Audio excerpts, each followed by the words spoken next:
লোনের জায়গায় অনেকগুলো জিনিস রয়েছে, যেমন ক্রেডিট কার্ডস, বিভিন্ন ধরনের পার্সোনাল লোনের অফার, ফোন আসতেই থাকে প্রতিদিন। তারপর গিয়ে এখন এসছে এই অ্যাপ লোনের ব্যাপারটা। জেনজি যারা সত্যি তাদের কিছু কিছু শখ পূরণের জন্য টাকা প্রয়োজন, বাট বাড়ি থেকে পায় না, তাদের তো টাকা প্রয়োজন, অবভিয়াসলি প্রয়োজন। তার জন্য তাদের কাছে প্রলোভন হচ্ছে অ্যাপ লোনটা। খুব সহজে এবং একটু অল্প অল্প টাকা পয়সা দেওয়া, সেটা শোধ করা। আলটিমেটলি কি তারা শোধ করে উঠতে পারছে?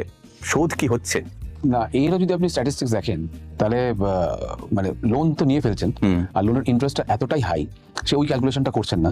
কারণ তার ইনকামের সঙ্গে তার ওই পে অফ করার যে প্যারিটিটা, সেটা যদি ঠিকঠাক না হয় তাহলেই তো গন্ডগোলটা হয়। তাই জন্য এক তো লোন নিল সে, আবার এই লোনের ইএমআই দেওয়ার জন্য আমার বন্ধুকে ফোন করে বলছে যে আমাকে 2000-5000 টাকা পাঠা।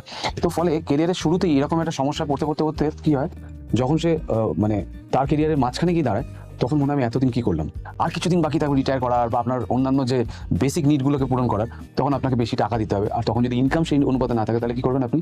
প্রত্যেকটা পরীক্ষা থেকে আপনাকে ফেল হতে হবে। মানে আপনার জীবনের যে কটা আগামী দিনের পরীক্ষা, মানে যেখানে যেখানে আপনার ফাইন্যান্সিয়াল নিডস থাকবে, সেগুলোকে আপনি অ্যাচিভ করতে পারবেন না।